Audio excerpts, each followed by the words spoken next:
Olá, sejam bem-vindos a mais um debate que vamos falar aqui, tratar sobre um assunto muito atual e dessa forma vamos trazer aqui um tema que é as profissões de tecnologia em alta em 2021.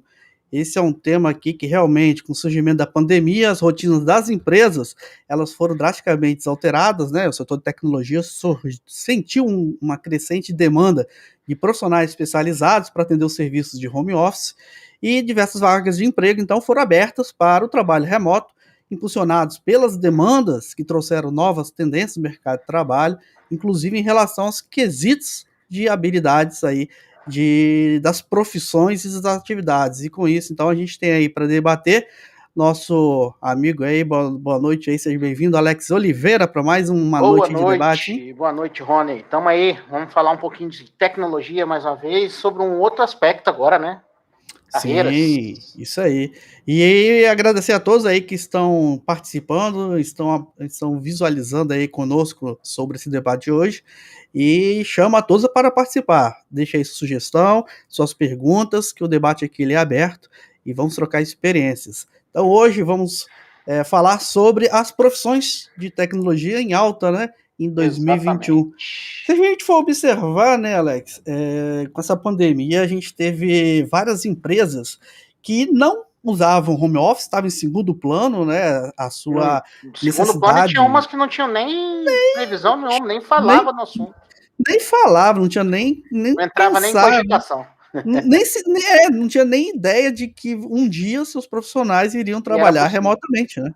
Então, só que o que ficou em segundo plano, essa tendência, acabou que ficou bem primeiro plano, né? As empresas fecharam, depois, naquele momento de reabrir, então o home office, o que era um pensamento plausível, possível de ser colocado em prática em algum momento na vida da empresa, acabou que forçadamente as empresas tiveram que trabalhar, botar seus funcionários de home office, e aí mudou toda uma analogia de tecnologia e de mão de obra profissional, né, na área, né? Sim, sim, e assim, como você falou aí, né? Teve empresa que se viu numa situação de que não estava nem na expectativa de ter algum dos seus cargos em home office e de repente teve que colocar todo mundo às pressas. Aí você imagina a galera de TI aí, o que teve que correr, né, meu amigo? Nós tivemos que correr muito. Nossa, e vou te falar, tem muitas empresas que não tiveram nem sua equipe de TI trabalhando home office, né? Não. Porque para atender todo um volume de funcionários dentro da empresa, vamos falar de um parque aqui, por exemplo, na minha área portuária lá, vamos falar de 500 funcionários, você imagina a grande massa trabalhando em home office, a demanda dos profissionais de TI, da parte de infraestrutura, aí você tem que pensar a infraestrutura também na casa do empregado, o link de internet, móvel, Exatamente. E equipamento, se sua fora. estrutura estava preparada para receber esse monte de conexão ao mesmo tempo? E isso vamos falar nível Brasil também, né? Vamos só pensar no nosso link de internet ou a estrutura em si, local, regional. Temos que passar como um todo. Eu acho que a internet brasileira não estava preparado Não. para a demanda que houve aí de 2020, 2019, 2020. Rapaz, você tem uma ideia assim, não vamos longe, né? A gente tem que falar, lógico, em nível Brasil, mas vamos trazer um pouquinho para dentro de casa. A empresa que eu estou agora fica num município do interior do estado, que não é tão longe, mas o link de internet lá onde ficam os servidores da empresa é um link de 14 mega, de 4 mega em Bratel. Pois é, você imagina, para atender uma necessidade momentânea, o atual daquele momento que ainda não era pandemia, atendia satisfatoriamente para aquela Sim, demanda, né, da mandar empresa como um nota, todo. Emissão de nota e tudo mais. Então era um ou outro funcionário, aqueles que trabalhavam de rua, os vendedores, pós-venda, que usavam uma estrutura fora da empresa, então você tinha um certo controle, vamos dizer assim, mais afinado. Agora todo mundo sai da empresa e agora é o inverso, né? É uma exceção aqueles que trabalham em loco dentro da companhia e virou regra todo mundo trabalhar fora. Então, as empresas que ainda não conseguiam fazer essa conexão remota, VPN, que tinha licenças para aquela quantidade de demanda mínima que existia, agora a balança mudou.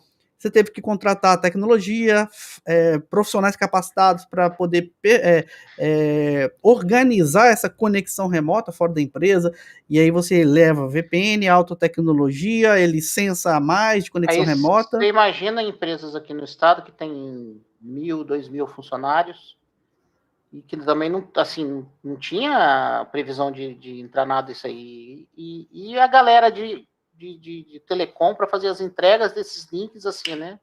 Sim, da noite No, pro dia. da noite Foi pro dia. realmente, foi uma tensão muito grande você ter que demandar mão de obra especializada, que às vezes muitas empresas não têm área de TI, não tem um departamento de tecnologia da informação. Você tem, vamos dizer, uma prestadora de serviço, você tem um contrato, você tem lá uma consultoria, e essa mesma consultoria atende milhares, centenas de empresas na região que as companhias, as empresas atuam. Como é que fica isso, né? Aí você falou de consultoria, eu lembrei do momento em abril do ano passado, em que, de repente, a gente chegou na empresa e falou assim, vai ter que entrar todo mundo em home office. Eu estava numa consultoria de TI, de RP, trabalhando com gestão de acesso e segurança, e que a gente ficou, de repente, sem agenda, porque eu não tinha ninguém para a gente atender do outro lado lá. Algumas empresas tinham ainda alguma demanda que dava para você fazer remoto, home office. E depois? Sim. A galera de consultoria ficou tipo assim, a gente não tinha agenda, cara, não tinha atividade. É, Aí, e agora as chefias tentando criar atividade para gente que estava em casa? é complicado. E você falou uma coisa, né? É, as empresas, quando você fala que o trabalho está lá, você tem o técnico, você tem o analista, você tem o gestor, você tem o desenvolvedor, são empregados, são funcionários, estão dentro da empresa, e vão pensar principalmente para pessoas de que mexem com o usuário, o N1 que a gente chama, né? Suporte Aham. primeiro nível. É aquele que vai destravar um computador, é aquele que vai formatar, vai resolver um problema de impressão, ou seja, vai atender em loco o primeiro atendimento ao usuário. Você imagina as pessoas agora em casa, né? Poxa, eu tô acostumado ao técnico A, B e C vir aqui resolver na minha sala, dentro da minha empresa, o meu problema. Agora em casa, como é que fica?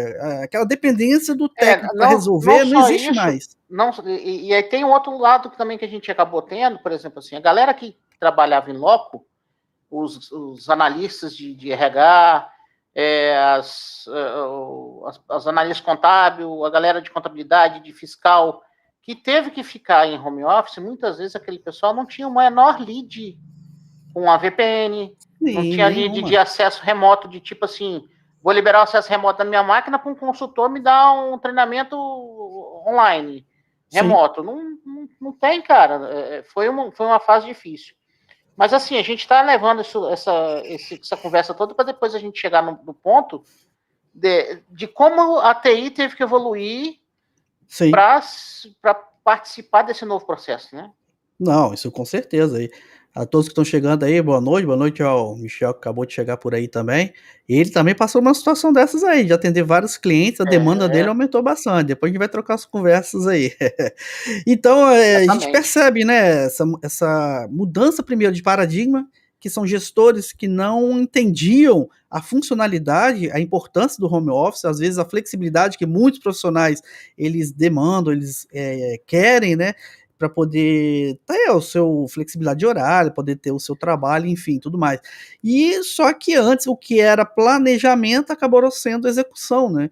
Acabou, saiu do papel e vamos para ação. E aí a gente teve uma grande demanda de profissionais que o tema realmente ele é bastante fomentado, que também traz as principais tecnologias com aumento da demanda do mercado por conta disso. Nós conseguimos identificar, e até algumas pesquisas que nós vamos trazer nesse debate, que identificaram as principais profissões em 2021 que tiveram sua alta, e a gente tem percebido aí nas vagas Dia a dia, abertas né? de emprego, de oportunidades, até mesmo pessoas jurídicas, oportunidades de trabalho com o surgimento dessa grande alta demanda, né? E a gente percebe-se que tem determinadas profissões que a exigência está tão grande que eles estão valendo a peso de ouro, né? Estão até sendo Exatamente. requisitados de empresas que eles já são funcionários, já estão lá trabalhando, mas eles já são requisitados para ir para outra empresa, mesmo estando empregados já. Então, aí vamos de novo fazer aquele paralelo com o que aconteceu no ano passado, né? Você teve que colocar todo mundo em casa, as portas fecharam, os escritórios fecharam, a galera teve que continuar trabalhando, então a gente teve uma alta demanda de TI. Ao mesmo tempo, a gente teve um boom de restaurantes virando delivery, Isso aí. necessidade de você fazer pagamentos online, necessidade de você fazer transações online, e isso foi aumentando aí, tipo, foi um boom de startups, foi um boom de necessidade de demandas web, um boom de necessidade de novos cartões, de novos ferramentas de pagamento, empresas de entrega delivery, isso tudo virou, tipo assim, acabou criando novas profissões ou até profissões que já estavam assim tendo alguma necessidade no mercado, um elevado nível de procura, de Sim. necessidade. Porque as startups precisaram agilizar, ou, tipo assim, coisas que estavam no papel, projetos que estavam engavetados, acabaram tendo que sair do papel imediatamente para poder atender a demanda da necessidade. Não só Quantos. isso, né, a empresa, por exemplo, ela vendia ali no telefone, vendia Sim, no cara a cara, a parte presencial. A partir do momento que ela tem que, continuar sua existência, suas atividades, passou então a fazer o comércio através de onde? Do e-commerce. Teve que levar todo o seu portfólio para a quantos, internet. quantos e-commerces que estavam funcionando aí que tiveram que correr atrás porque no primeiro mês que crashou tudo, meu amigo. Sim, a demanda era tão grande que eles não Não, aguentavam não mais aguentaram. o acesso, né. Não aguentaram. Daí também teve a parte toda de logística por fora, que você acabou tendo que ter mais gente para poder fazer as entregas, Sim. né? Então aumentou a demanda de alguns profissionais também da área de logística e que não se esperava.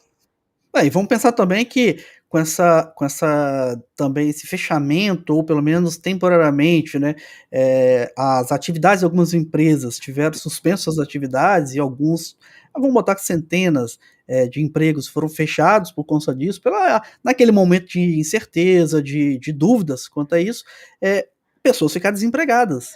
Então Sim, não só as empresas que já estavam formalizadas, tiveram que mudar o seu ambiente de negociação do meio físico para o e-commerce, teve muita gente que começou a empreender também, né, e utilizar a exatamente. internet como meio de sobrevivência. Eu fui um. Então, Virou a pandemia, a gente ficou um mês em casa, trabalhando, tentando gerar conteúdo de treinamento para a empresa, que eu estava numa consultoria. E acabou que, tchau, querido. é, Ninguém sabe para então, onde vai, e aí a gente teve que se reinventar e buscar outras oportunidades. quando a gente fala dessa nova tendência, novas demandas, novas profissões que apareceram, e muita delas já tiveram, né, essa necessidade de se adequar, a gente tem um ponto de vista aqui que seria colocar o seguinte, né, que as empresas não tinham visão positiva sobre o trabalho remoto, que é o home office que a gente estava conversando, né, e que foi uma mudança não só no Brasil, é o que a gente está falando, a pandemia ela não acontece no Brasil, ela Exatamente. é mundial. E muitas empresas, elas, como estavam em planejamento, não era uma coisa que eles estavam querendo fazer, mas foram obrigados a Obrigado. utilizar o trabalho remoto, né. Não tinha outro jeito. Ou Obrigado. você faz ou você não produz, você não vende. E acabou que, tipo assim, a gente deu uma patinada aqui no início da pandemia, né, em vários aspectos, e a gente acabou tendo que se espelhar em muitas empresas de fora, nas grandes aí, aí, Sim. como é que vai? Ah, vai todo mundo pro home office. Pô, mas vai pro home office mesmo? Não, pô, as grandes estão indo pro home office, vamos fazer também. Entendeu? Aí as grandes locais tiveram que quê? Se espelhar nas grandes lá fora. E é interessante porque as grandes empresas, eu tenho parente, tenho primos que trabalham nas grandes empresas de São Paulo, e vamos dizer que eu tenho 20 anos de empresa, no pelo menos 10 anos ele já trabalha home office, há muito tempo. Então, quer dizer, ele está em casa, está na casa de parente, ou ele está em qualquer lugar, para onde é que ele vai, ele está trabalhando. Então isso é uma Uhum. coisa que fora dos limites do Espírito Santo já é uma realidade há muitos anos. A Já. pandemia só veio para reforçar e falar: "Opa, espera aí, vocês precisam se adequar e Se evoluir um não, pouquinho, né". se não me engano, até seu primo trabalha numa grande empresa de TI há muitos anos. Muitos anos. E pelo menos uns 10 anos atrás, a gente conversando aqui num evento, ele falou assim: não, lá no a empresa nossa lá não tem mais escritório. Tem baias, A gente muitas vezes trabalha de casa. Preciso ir na empresa para uma reunião, eu vou lá e escolho uma baia e trabalho, faço o que eu tenho que fazer ali. Sim. Terminei, vou embora para casa e continuo de casa. E, assim, já era realmente uma realidade em grandes empresas. Uma coisa que já estava vendo evoluindo, que é o cowork, né? Você tem espaços que mais de uma empresa ocupa o mesmo espaço. Será que a tendência agora também, né, fugindo um pouquinho do nosso tema aqui sobre profissões, será que não vai ser uma tendência no futuro as empresas enxugarem os seus custos operacionais locais físicos e partir para coworks? Então, teve muita empresa que já teve que fazer isso, né? Sentir-se obrigada, né? Mas aí você tem que pensar o outro lado também, né? Você vai ter aglomeração no mesmo espaço físico, várias empresas aí também. Mas já tem muitos coworkers se adaptando a isso, Rony. Também, então, mas eu tô falando, a adaptação das empresas para tudo. Por exemplo, assim, tinha muitas empresas que tinham um espaço muito grande alugado e um volume muito grande de pessoas. Sim. Foi para o home office, esses espaços fecharam. Quantas empresas, quantas áreas de escritório hoje aqui no estado estão fechadas em ponto de aluguel de novo? Sim, na hora que começar a voltar e virar, será que essas empresas que tinham esses espaços alugados, elas vão voltar pelo mesmo lugar, para o mesmo tamanho? Eu acho que não. Também acho que não. Assim como a tendência das profissões em alta hoje, efetivamente eles terem já concepção que home office veio para ficar. Eu acredito que nisso. Assim, dentro das profissões aí, entrando de novo no aspecto do que da origem da live, do que a gente vem discutir, uma área específica dentro da TI, que eu acho que não tem volta e que isso, assim, vai ser crescente. Boa noite, Clerton. Beleza, meu amigo? Boa noite, Clerton. Seja bem-vindo. Atraso, cara. O Windows me mata, a Microsoft... Tranquilo. Tranquilo. Mas, assim, uma área assim, da tecnologia que eu acho que não tem mais volta, assim, vai continuar num crescente. A única coisa que eu acho que ainda vai dar uma variada com essa questão salarial, que depois a gente vai falar um pouco sobre isso, é a área de desenvolvimento. Sim. Desenvolvimento vai continuar num crescente, vai continuar tendo maiores necessidades, porque novos negócios vão surgindo, coisas vão modernizando e não tem jeito, você vai precisar de programador, você vai precisar de desenvolvedor. Se os salários vão continuar crescendo do jeito que estavam, não sei. É verdade. Vamos aproveitar e já até pegar aqui vamos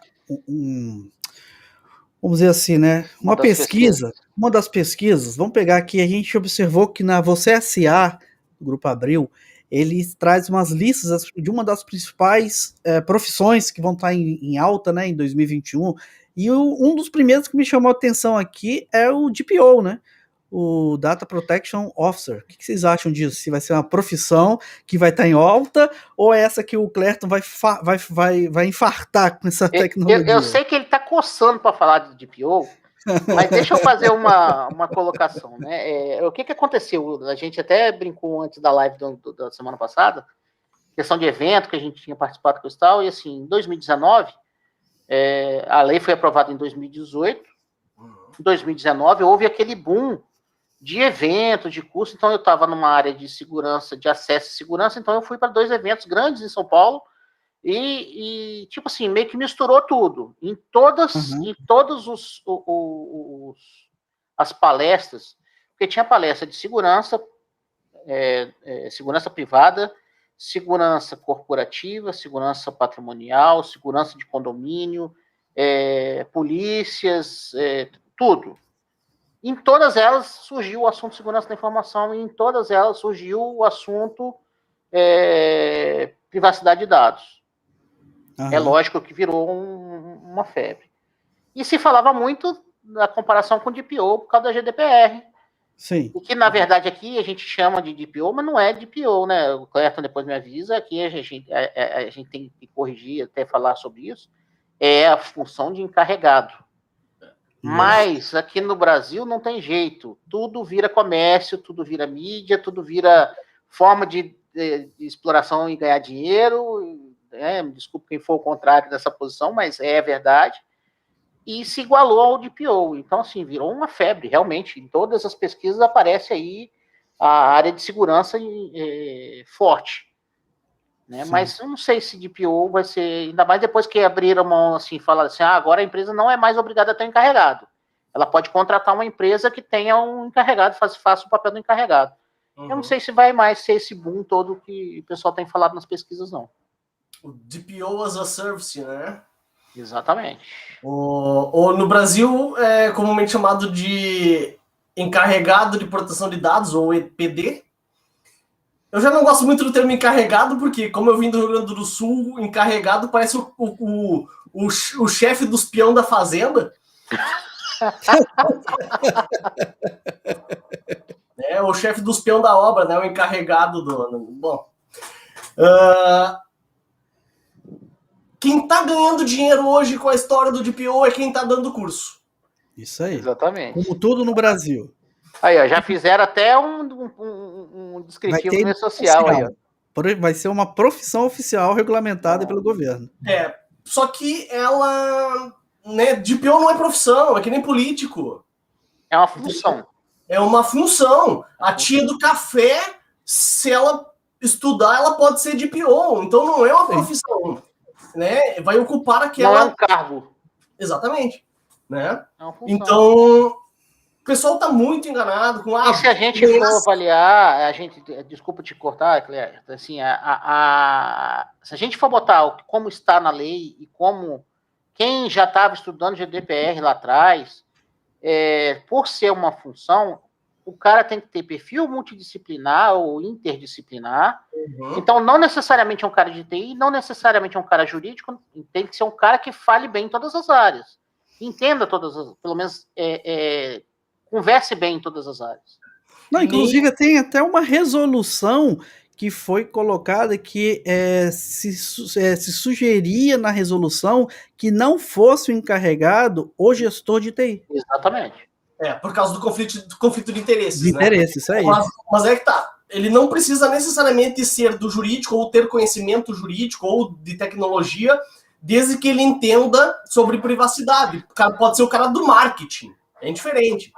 Só que eu estou muito enganado. Agora sou o DPO, primeiro que não existe DPO no Brasil, e vou ganhar 50 mil reais por mês. Né? Não existe. É isso que fala as pesquisas, né? As pesquisas de quem está dando curso. Ué. Exatamente. Né? Eu vejo ali advogados, principalmente a grande maioria de advogados dando curso de privacidade. Os caras não tinham segurança da informação no escritório deles e agora estão dando curso de privacidade. Isso aí é normal, é lógico. Né? Então, aí, quantas adequações você fez? Primeiro, os caras não dizem adequação. Implementar LGPD. Não, peraí, lei tu não implementa. Lei você vai fazer... Cumpre. Né? Então, tem essa. Você pode implementar o programa de adequação, ok. Mas implementar LGPD não existe. Então, eu tenho visto muito mesmo o pessoal que está desempregado investindo a última grana que tem para fazer curso ali de 20 horas e agora eu sou especialista em privacidade. Eu tenho 14 anos de segurança da informação e não me considero especialista em privacidade, porque eu tenho vivência em estudar GDPR, porque já existe há bem mais tempo, só que a LGPD você está aprendendo coisas novas e situações diferentes, porque ela é muito subjetiva ainda. É isso. Todos os dias.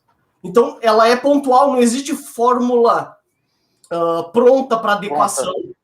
Falta muita regulamentação ainda. Você tem um esqueleto pronto, mas falta algumas coisas pontuais que merecem uma regulamentação mais específica. Exato. Então, eu vejo assim, não, DPO não é profissão e muito menos não é profissão do futuro. Né?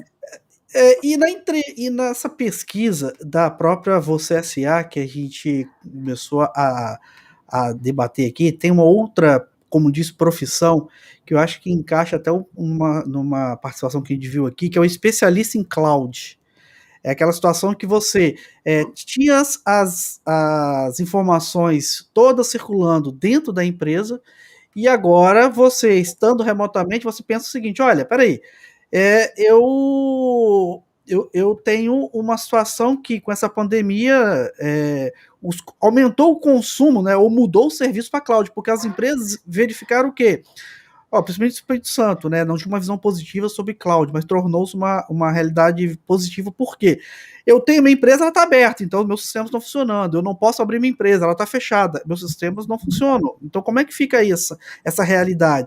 Eu só vou ter o meu sistema funcionando quando a empresa pode funcionar. Então, como é que eu faço minhas vendas? Só quando o governo deixar eu abrir minha empresa. Então, você indo para a cloud, sua empresa continua funcionando. Eu acho que essa é uma realidade que também veio mudar alguns paradigmas.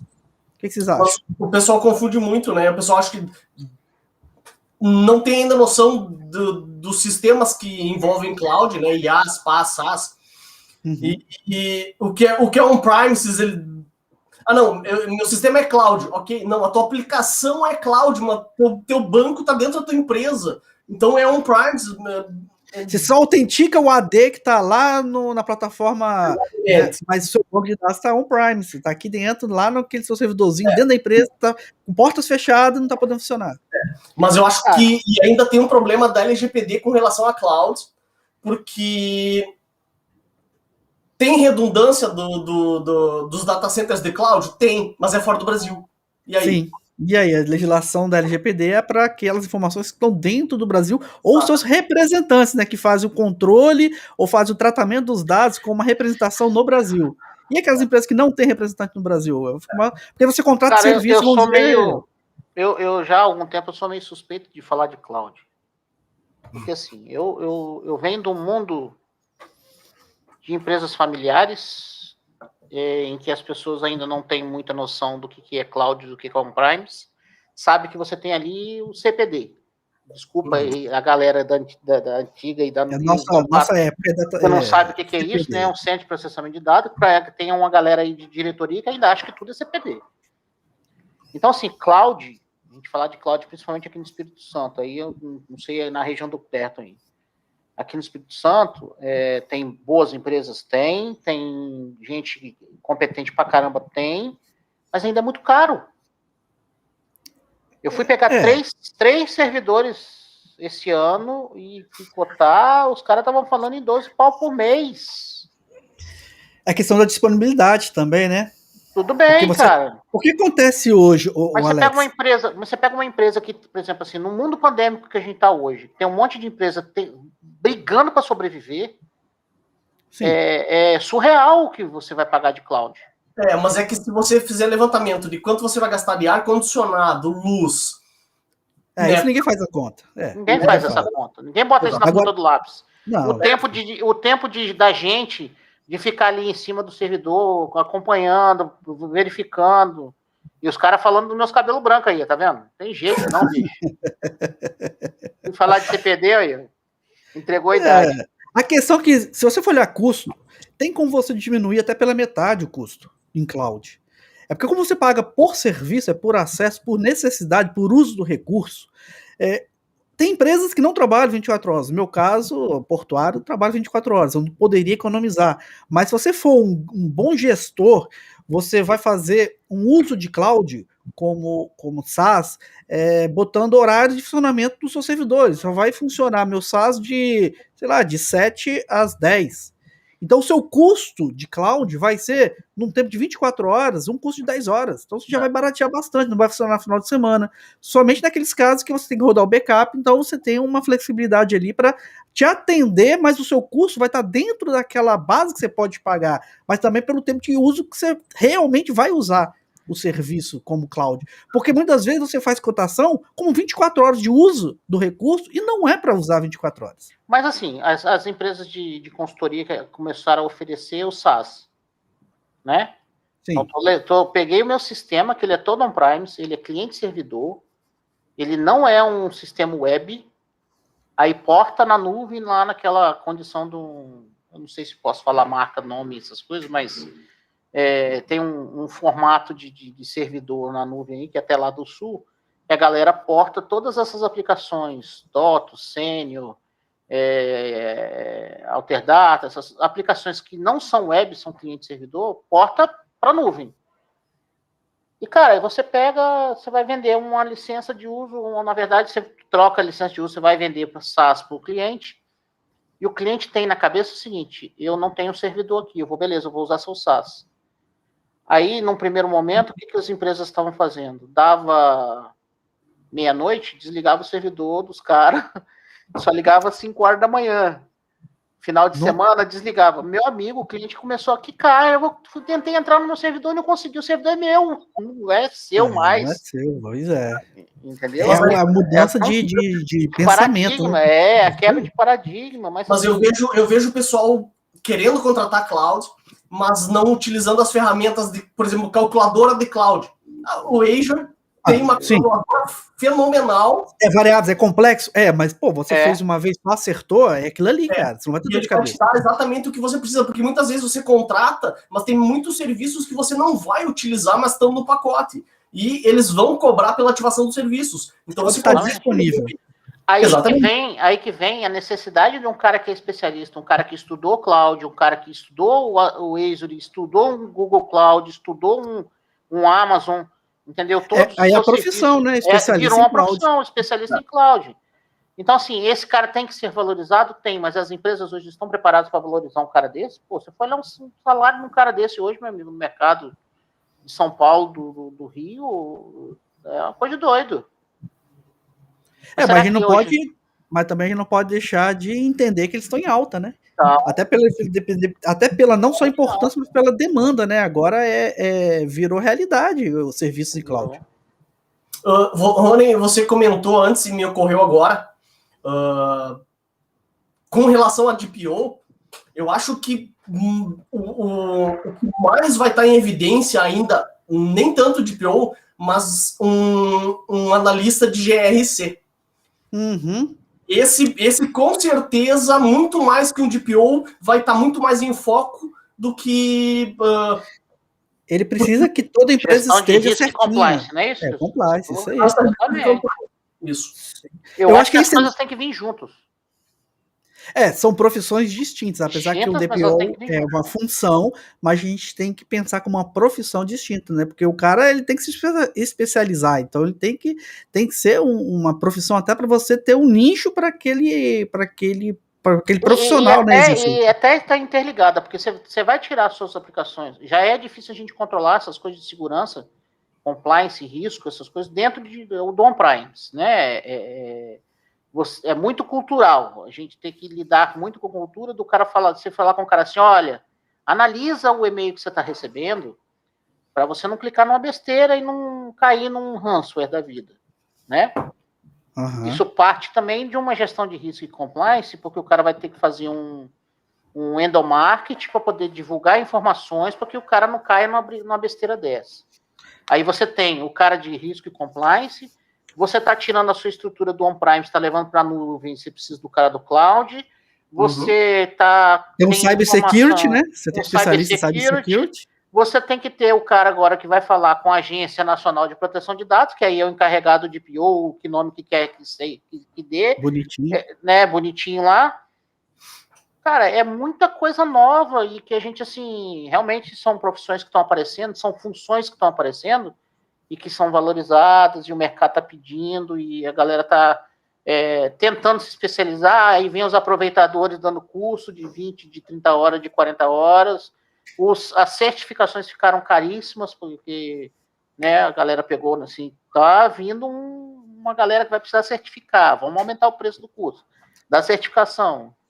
Mas você percebeu que tem profissões que eles já são há muitos anos já debandados, e agora com essa mudança, até principalmente das empresas, que seus negócios foram para o e-commerce, e eu vejo isso nos requisitos, até na abertura de vagas e oportunidades, é o desenvolvedor web, programadores, designer gráficos, são profissões que não foram criadas agora, mas a outra demanda. Dividiu, né? Porque a gente antigamente falava programador. Hoje você tem desenvolvedor web, você tem front-end, back-end, aí apareceu o tal do X, que não é uma programação específica, mas está interligado. É analista de UX, que identifica a usabilidade de interface, cria as hipóteses, faz todo um tratamento entre o usuário e o programador. Olha, essa interface não tá legal. Você tem as subdivisões de profissões que, se você olhar o macro, é a mesma coisa, né? Exatamente.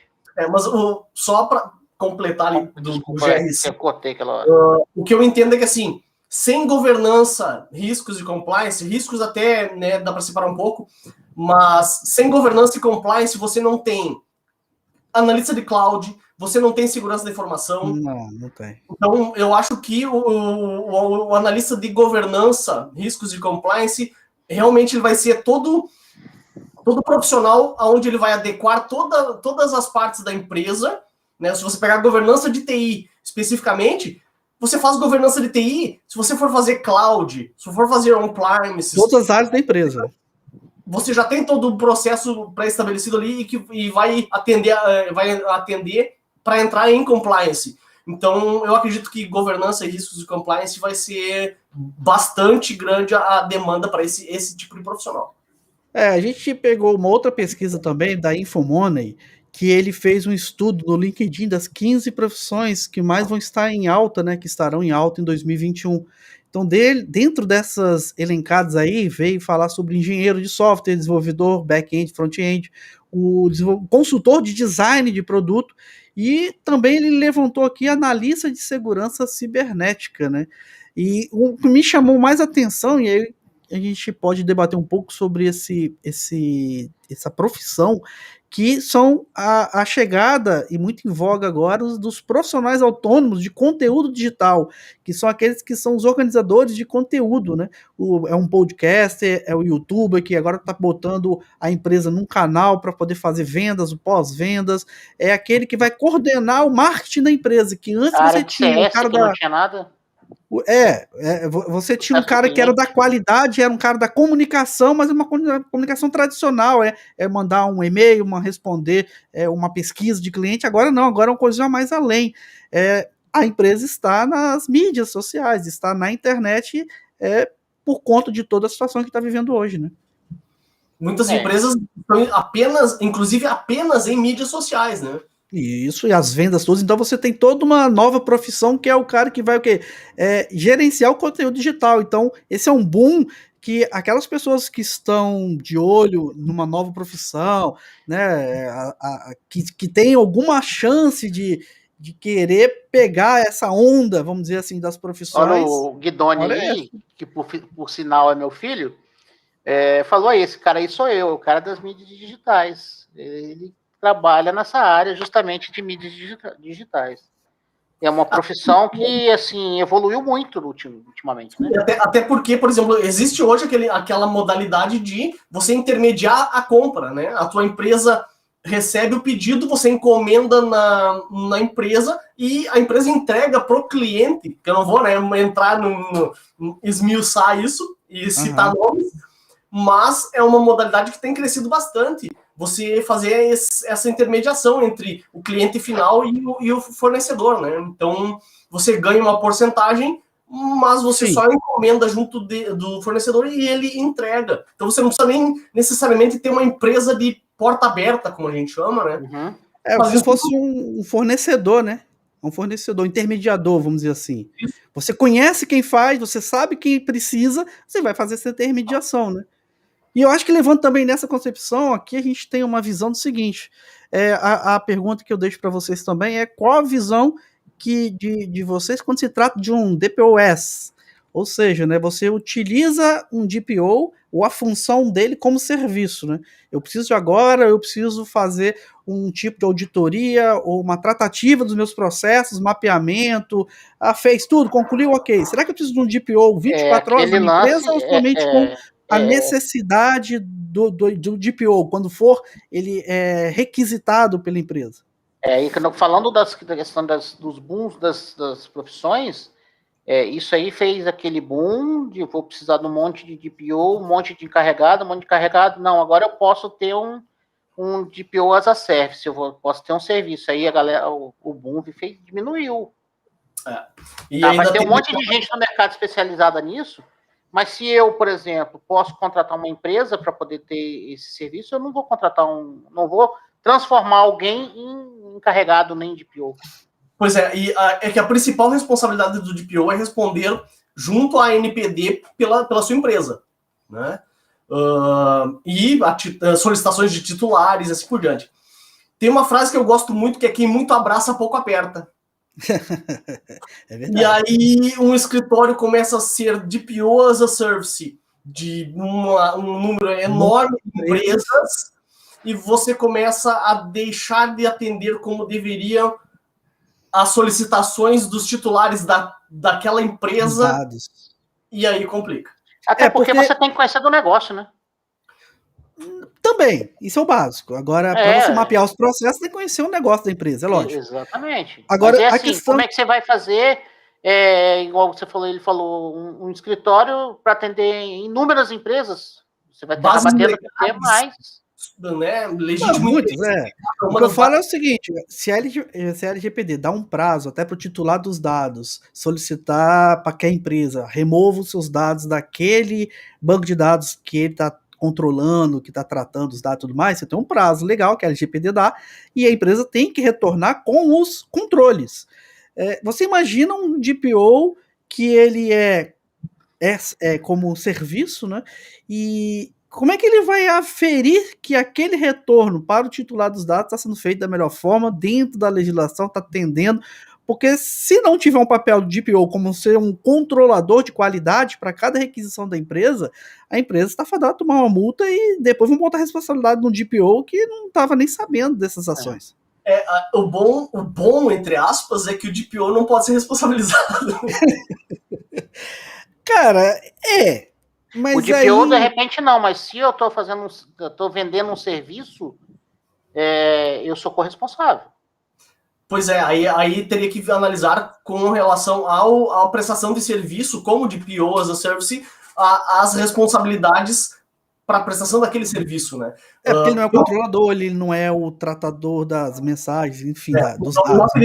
Eu acredito que o modelo DPO as a Service funciona, mas você não pode exagerar, né? Entenda o cenário e entenda até que ponto você consegue atender com qualidade as empresas que te contrataram, porque você, dado os vários ramos de empresas que você vai atender, são muitas bases legais para você saber. Nossa, é isso aí, falou tudo. Então, ou foca num ramo, num nicho de negócio, num ramo de atividade, ou você vai estar fadado a se complicar. Eu vou atender imobiliárias.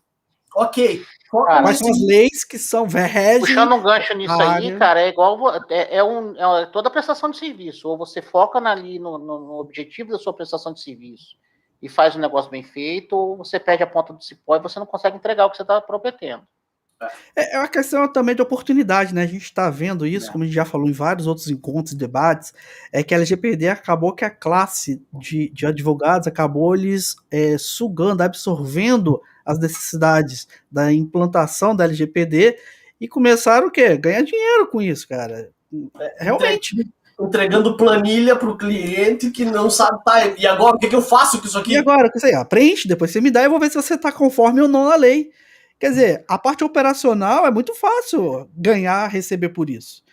Rapaz, então... nós estamos alcançando aí vários cantos do país, hein? Tá interessante a conversa e as nossas lives aí. Mas é a realidade hoje, né? Exatamente. O nosso amigo Evandro, de Santa Catarina. Semana passada nós tivemos o Gaúcho lá, que é do Rio Grande do Sul, né? De Sarandi, mas ele tá lá em Chapecó. Então tá interessante, bem legal isso aí, hein?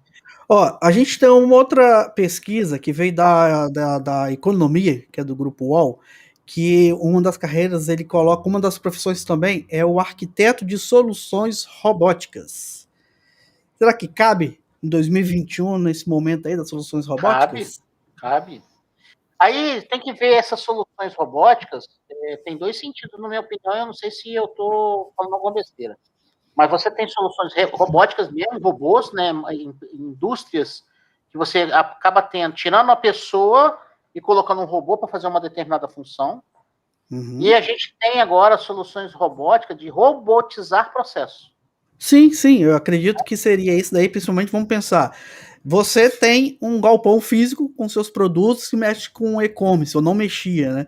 E agora você vai tratar com vendas e-commerce, via web. Você tem que ter uma parte de logística bem estruturada para atender essa nova demanda. Então você tem que automatizar, principalmente dentro da área de armazenamento de galpão, Porque senão você imagina, você fazendo 100, 200 vendas no mês é uma coisa. Você faz 200 vendas num dia, qual é a capacidade do ser humano conseguir mexer com os índices de onde estão a carga, para onde despachar, fazer todo um controle de tirar de estoque, fazer a movimentação de endereçamento. Se for falar dos grandes players aí, você está falando de 200, 300 vendas por hora, por minutos, até menos.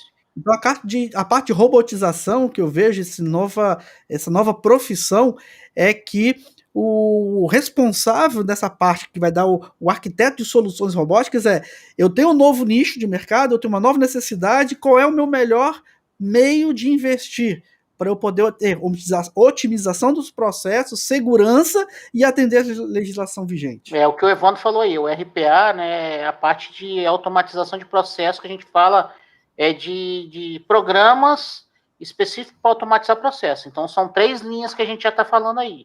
Né? O RPA, que é a automação de processos, coisas que são repetitivas.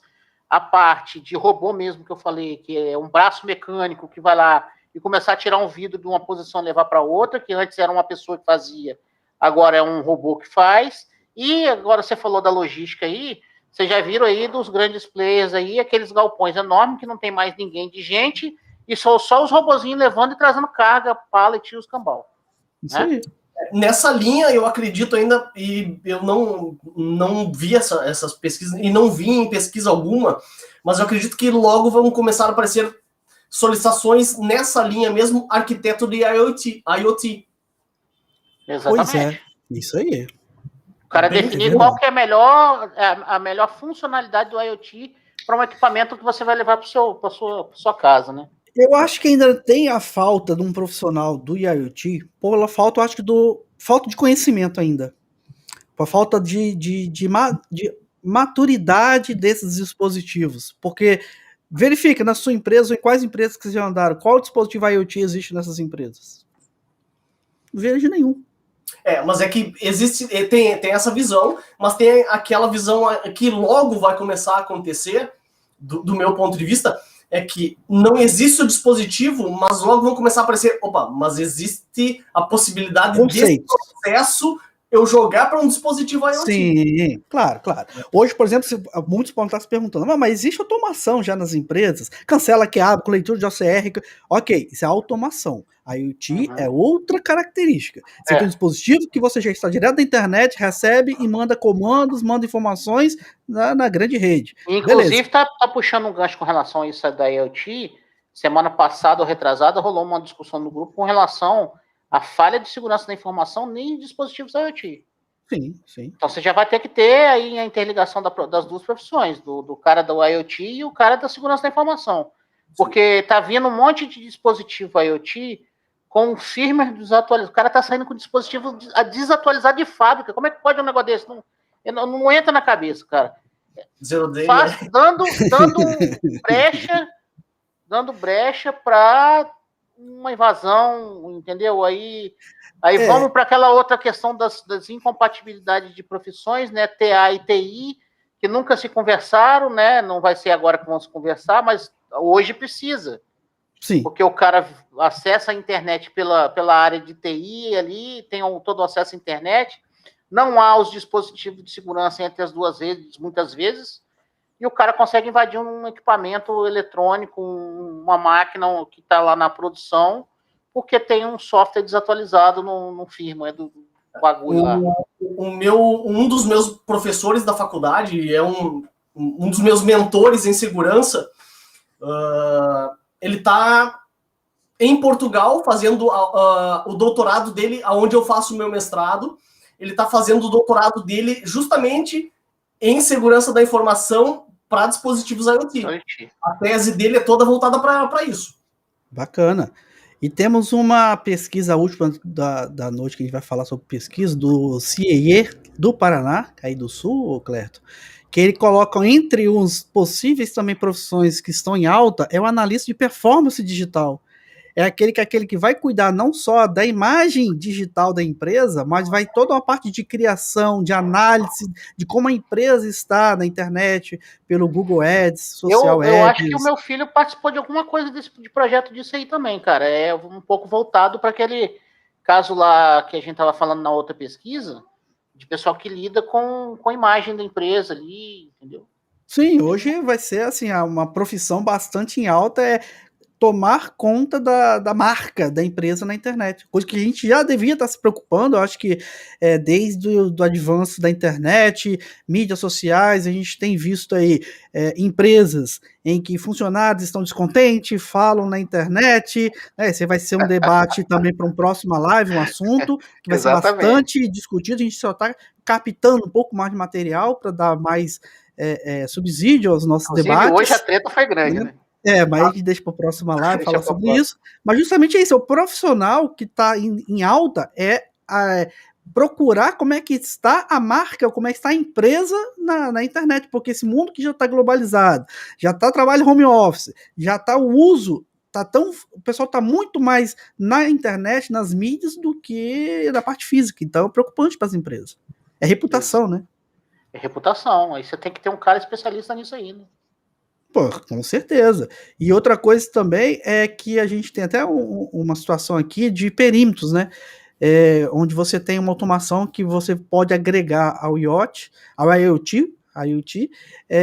separar, fazer uma segregação de rede, justamente que seria aqueles profissionais não só de gestor de TI, mas aquela profissão que vai ser vai ser o profissional detentor de compliance, de governança, quase que um profissional multidisciplinar.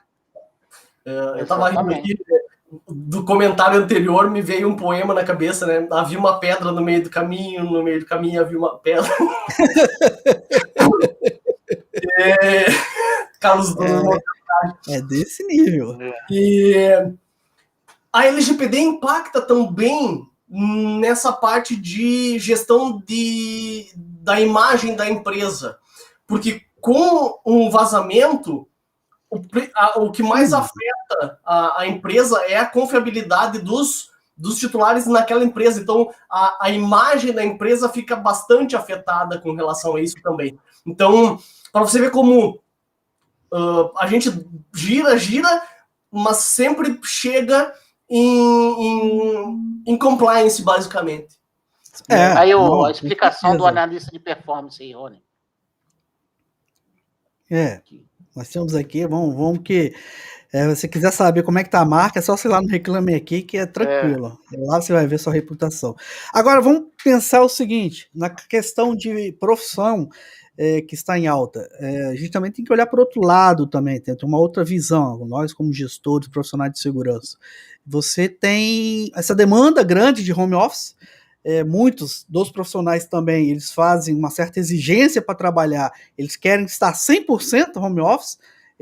Então há uma demanda de vagas para desenvolvedores, programadores que não precisam estar dentro da empresa para trabalhar, ok? Então a gente sabe que a demanda está em alta, tem programadores que estão sendo disputados a tapa, estão recebendo a cotação de ouro, peso de ouro, né? Só que a gente também já tem participando de eventos, agora há pouco estava participando de um também, é uma questão que a gente tem que ter um cuidado. Tem funcionários que estão home office, mas trabalham mais de uma empresa. Então tem home office, tem profissionais que eles estão trabalhando de casa para mais de uma empresa. Então, olha como é que o mercado está de uma forma que não é mais agora vagas sendo abertas para home office. Nós temos uma outra visão de não só trabalhar em home office, mas o funcionário trabalhando em home office para mais de uma empresa. E se é na mesma área, basicamente é concorrente. Foi a primeira coisa que eu perguntei hoje lá, falei, olha só, e não é PJ, é CLT. Então você imagina, por mais que seja horário, mas é horários distintos, ok, de 8 às 18, 19 e meia-noite outra empresa, mas são áreas afins? São. Então nós temos um problema de interesse aí, na mesma área. Como é que vocês atuam isso? Como é que vocês visualizam isso? Contrato, né? Tem que ser cláusula de contrato na contratação do profissional mesmo. Sim. Mas, cara, será que tem alguém validando esses contratos, fazendo essas verificações? O cara tá lá em casa dele. O que me falaram foi o seguinte, o cara entregando é o que vale. Eu falei, olha, tá bom, mas eu não concordo nessa posição, né? Porque home office é entregar serviço, avaliar, é meta, bater uma meta, ok. Mas não lhe dá o direito de você trabalhar o restante do seu tempo. Mas se a gente for avaliar a questão de LGPD, de segurança, essas coisas, cara, eu acho que entregou, tá valendo, essa máxima não funciona, não. Aí você pega um profissional de marketing lá, a tua empresa tem uma propaganda e o teu concorrente tem basicamente a mesma só muda o texto, tipo a cor é a mesma. O template usaram o mesmo. É o 2 em 1. Se fosse só isso, tava bom, né? Aí você vai falar aí de 2 segmentos iguais e eu acho que o problema transferência tá aí, tecnológica, cara, né? O cara, a empresa ali, a empresa, ela às vezes gasta uma fortuna para desenvolver um produto, aí o cara tá ali em home office trabalhando nas empresas, a ideia de uma ideia legal, né? Vamos levar para outra ali, porque e às vezes ele vende para outra até como sendo a dele a solução. Ele deu. Aí, bicho, a gente vai entrar em outra seara que aí vai dar a parte da ética, dos bons costumes, né? E aí a empresa investe em tecnologia, desenvolvimento de produto, desenvolvimento de marketing, e aí o profissional pega todo esse benefício do desenvolvimento e leva para o teu concorrente. Então, via contrato, pode acontecer quem é que vai monitorar isso? Mas você já tem respaldo do contrato. Cara, se você, em alguns contratos a gente vê, você não pode trabalhar no concorrente por 3 anos, 5 anos. Você tem um termo de confidencialidade, você tem um termo de exclusividade, tem diversas formas de controlar isso. Pode acontecer? Pode, mas aí você tem o respaldo. Cara, eu vou te tirar tudo que você tem se eu descobrir que aconteceu isso. Exatamente. Então, né, o coeficiente de medo já é um benefício. É por aí. Fala, Alex. Como é que tá nosso tempo aí? Porque eu queria fazer uma guinada nessa conversa. Já tá terminando. Queria dar uma guinadazinha na nossa conversa aí. Pode mandar ver. Hoje, a gente está falando tanto de alta das profissões, mas existe uma profissão que até numa outra pesquisa ela constando ali, né, a parte de gestão de RH e recrutamento, né, cara? Você vê que são tantas profissões novas e às vezes a gente tem passado alguma dificuldade de achar gente para uma profissão normal, que não são dessas aí, né? Um analista, um gerente de TI, um coordenador. Será que nossos RHs hoje estão preparados? O que vocês acham aí para poder acompanhar essas mudanças e demandas e essas necessidades e tudo mais que está acontecendo no mercado? Eu tenho um ponto de vista do RH das empresas, que é o seguinte, RH, ela não é a demandador, ela não faz a demanda da mão de obra técnica do setor de tecnologia. Então, ela é a gestora de recursos humanos da empresa. Quem demanda são as áreas, os setores da empresa, o RH, abre-se a vaga e faz todo um processo seletivo. O que muito acontece é que os RHs, eles recebem a demanda do setor de tecnologia ou da alta direção, necessitando de um profissional, e aí vem toda uma capacidade técnica que se espera daquele profissional para poder ter aquela vaga, para que aquela nova função que está sendo criada, e o RH não é especialista naquela função, naquela profissão. Eles vão para o mercado, o RH vai para o mercado, vai para outras vagas que estão sendo oferecidas, uma função semelhante, e copiam todo o requisito daquela profissão ou função que está sendo aberta e jogam como requisito da vaga das empresas. E aí você começa a solicitar, muitas das vezes, profissionais para aquela vaga que está sendo aberta, mas com requisitos que, às vezes, são totalmente incompatíveis com a atividade fim que vai ser executada na empresa. Concorda? De uma certa forma, concordo. Assim, a gente tem visto muito acontecer isso até nos nossos grupos de TI aí, às vezes aparece uma vaga que o cara tá lá com o título de júnior, mas a descrição que vem é sênior e até muito mais. Mas, cara, eu acho que falta um pouco de comunicação, de conversar. E tem um outro lado que a gente tem visto também, assim, dada a quantidade de gente no mercado, tanto desempregado quanto que estão focando muito em estudo, né? O mercado mudou, as pessoas mudaram. Eu vejo que, tipo assim, está se olhando muito currículo e não está se olhando experiência. Cara, aí, o que você acha, Clerto? Eu tenho visto vagas, como o Alex falou, né? A descrição da vaga ali precisa de um sênior, mas é para um júnior. Mas eu tenho visto muitas vagas onde, puxando para a minha área, né? Analista de segurança. Mas aí querem que o cara seja DBA, desenvolvedor, infra e analista de segurança. Não! Decide o que você quer. E que faça café, mude ar-condicionado e a lâmpada quebrada, lógico. Exatamente. Então, esse generalista existe, mas é difícil você ser um especialista. Não existe um especialista generalista. Não tem como. Não. O próprio nome já seria uma plisma. É aquilo que nós conversamos na live passada, da questão do generalista. O ser um bom clínico geral, né, na comparação, você lembra que a gente falou sobre isso? Isso. O ser um bom clínico geral não quer dizer que você vai ser ali na hora que você está fazendo você tem que saber o momento de chegar com um bom clínico geral e falar assim, olha, nesse momento aqui você precisa procurar um especialista de coração. Exatamente. No nosso caso aqui de TI, eu, como um bom generalista, eu tenho que saber, falar assim, olha, eu preciso de uma empresa de segurança da informação para avaliar essa brecha que eu tenho aqui, ou essa possível brecha que eu tenho aqui. É que então, cargo assim, de gestão, um generalista é perfeito, porque ele entende todos os exatamente. Não obstante a isso, um cara que é generalista, ele vai saber ir lá fazer uma query no banco de dados, ele vai saber ir lá fazer uma view, uma story procedure. Beleza. Mas vai ter situações de fazer um tuning no banco, eu falei assim, opa, aí eu já estou entrando numa seara que não é minha. Isso aí. Otimização de memória. Eu posso saber fazer? Básico. Ok. Eu posso saber fazer, mas até para conversar com o DBA, para conversar com o especialista de segurança, para conversar, entendeu? Eu brinco o seguinte, eu tenho lá um analista de sistema e eu tenho um analista de infraestrutura. Na hora que falta na hora que dá uma dor de barriga, na hora que eu tenho que saber fazer o que o cara faz, como generalista. Uhum. Eu não vou fazer na mesma velocidade que ele, porque o métier dele é aquilo ali, então ele vai fazer uma velocidade diferente, muito mais rápido do que eu faço, mas eu tenho que pelo menos entender do que ele faz, como gestor.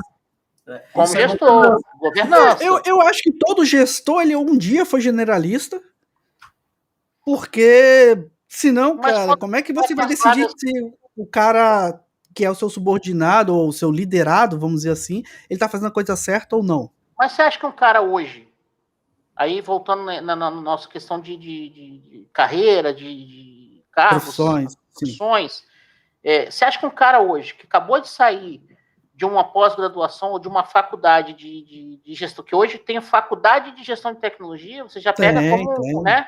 Se o cara acabou de sair da faculdade de gestão de tecnologia, tem lá seus 29 a 35 anos, você acha que o cara vai ter experiência para ser um generalista, para atuar desse jeito que a gente está falando? Não, não vai ter experiência nenhuma, né? Só tem acadêmico. Para nada, nem para ser generalista. Teórico.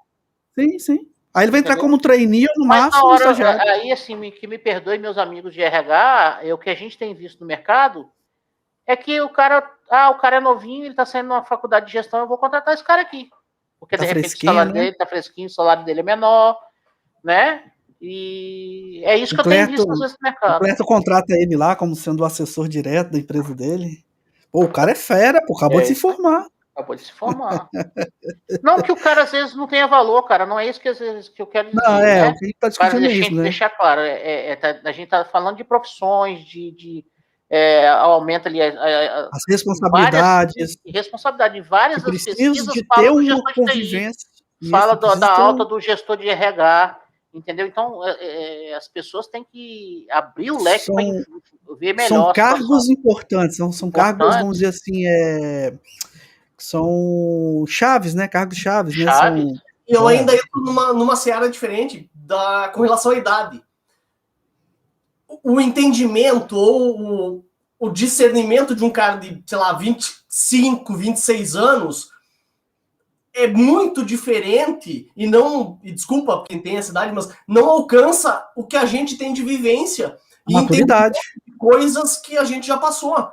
Claro. Então, ele não vai saber se posicionar, mesmo num cargo de gestão.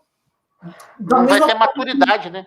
Exatamente. É experiência. Não, ele não passou por... Às vezes, quando a gente fala experiência, não é idade, não é cabelo branco. Não, é ter passado por algumas experiências. E saber qual é a solução, o melhor caminho, você encurtar, né? É o que a gente fala, né? Quanto é o seu serviço? Sei lá, vezes, 10 mil reais. Saber se portar, né, Ron? Assim, se portar numa situação. De ter o sangue frio, às vezes, para poder lidar com uma situação de pressão que, às vezes, a pessoa que não tem o discernimento e a maturidade que a gente estava falando aqui, ele não vai ter na hora, ele vai se desesperar. Exatamente. Parte emocional, principalmente. Então, você chega um cara desse, eu vou cobrar 10 mil reais. Mas 10 mil reais, em 5 minutos eu faço. Pô, mas o cara vai falar, pô, mas é caro. Aí, se você for um gestor de carreira, você vai cobrar o mesmo valor e vai falar, pô, eu faço em 1 hora. Eu falei, mas, pô, peraí, 1 hora não. Então, você podia fazer mais barato. Eu falei, não. Então, beleza. Eu vou fazer aqui. Vou fazer por 9.999 a minha hora e R$1 é a peça que tem que trocar. Não, mas a peça... Eu não tô te cobrando a peça, eu tô te cobrando eu faço em menor tempo, a experiência que eu sei como vou fazer, encurtar o caminho, vou te dar em menor tempo possível, o prazo. Exatamente. Mas pessoal, agradecer o debate de vocês aí, vamos às considerações finais e agradecer a participação do pessoal por estar participando hoje foi top aí. A participação Gostei aí. da participação do povo aí, hein? Quais são os seus pontos finais aí, Alex? Diz pra nós aí. Cara, eu acho que esse é um debate que foi muito oportuno, né, dado as situações que a gente tem passado aí no mercado, mas é um debate que eu acho que tem que continuar. De repente, num outro momento, a gente não só colocar a opinião da gente que é de TI, mas também trazer alguém de RH para agregar as posições e as visões, né, para que a gente consiga uma área entender a outra. Eu acho que o que falta ainda no mercado, e na maioria das empresas, é diálogo. Sim, sim. O cara do RH saber que ele precisa sentar com o cara da TI para poder entender. E o cara da TI também sentar com o cara do RH para tentar ajudar a ele enxergar de uma forma diferente. O RH é peneira, né? O RH tem que ser uma peneira do profissional que ele teve uma conversa. Existe uma aderência com o que ele está procurando, ok. Pelo RH passou, joga para o cara da TI e aí a entrevista técnica. A TI não tem que esperar que o RH selecione a pessoa que ele está procurando. É função do gestor de achar esse cara. É o que eu costumo falar. Primeiro passa a peneira da parte técnica e depois vai a parte trabalhista, a parte legal, aí é outra história. Primeiro nós somos muito técnicos, mas você acha que aquela máxima vale? De repente vai ficar aí como uma pergunta para um próximo momento. Contrate pela... como é que é? Quem indica? Não. Oh, meu Deus. Caráter e treine habilidades? Uhum. Então, não quero fazer spoiler não, mas nós vamos ter uma live em breve que vamos debater sobre as oportunidades de trabalho fora do Brasil. Então, até para a gente entender brasileiros que estão trabalhando lá, brasileiros que contratam, para saber, será que o que nós estamos fazendo aqui está tudo errado ou se lá fora é a mesma coisa que aqui? Acho interessante também a gente deixar essa pergunta para a gente entender, será que é um problema das empresas brasileiras ou isso daí está um pouquinho além do nosso conhecimento, né? Eu já tive propostas de fora, então pelo menos eu acho que eu estou no caminho certo. Bom saber. Mais alguma consideração aí, pessoal? Eu queria Pode falar, um ponto. Em vários grupos a repercussão é sempre a mesma. Porque qual é a diferença de júnior, pleno, sênior? Estude. Antigamente, ter faculdade era excelente. Hoje é o mínimo. Antes era você ter o ensino médio, diferencial era a faculdade. Exatamente. Hoje, o mínimo é faculdade, diferencial é uma especialização. MBA, certificado, seja o que for. A área de TI, ela te permite ter expertise, você pode ser um ótimo desenvolvedor sem ter feito faculdade, ok? Ótimo, mas ele vai te limitar em vários outros aspectos de convivência, de condução de projeto, várias cadeiras que você cursou na faculdade vão te ajudar além de ser um ótimo desenvolvedor. Então, seria uma base, né? A base técnica, a base conceitual para você. É um conjunto de expertises que te faz um bom profissional, e não apenas um. Então, estude sempre, porque é o que mais te ajuda como profissional. Eu acho que a gente não pode parar de estudar nunca, né? Eu estava conversando aqui, eu estava no curso, você vê, é besteira, coisa e tal, mas eu estava fazendo um curso semana passada de banco de dados e eu continuo com Power BI. Eu acho que é um negócio que a gente tem que estar sempre aprendendo, estudando. Né? A dica é sempre estudar. Sempre estudar. Mais uma vez, pessoal, obrigado, meu amigo. Obrigado por vocês terem aceitado esse convite e principalmente o pessoal que participou aqui. Convido vocês a voltarem, né, mais vezes aqui a participar e também convido vocês a escutarem os episódios do nosso podcast Café com TI, lá em podcastcafécomti.com.br. Também está lá no Spotify, está no Google Podcast, está no iTunes, em várias plataformas. E agora esperamos que vocês também retornem na próxima quarta-feira, que a gente tem aqui um encontro com esses profissionais aqui, debatendo assuntos, temas pertinentes na nossa área de tecnologia, e ajudar a entender um pouquinho mais sobre tecnologia, né? Toda quarta-feira, às 21 horas, aqui no canal do YouTube. Pessoal, agradeço a todo mundo, a participação de todos, e até a próxima, hein? Valeu, obrigado a galera aí que participou, show de bola. Sempre um prazer. Clerton, um abraço. Um abraço, Clerton, um abraço, Alex, tchau a todos.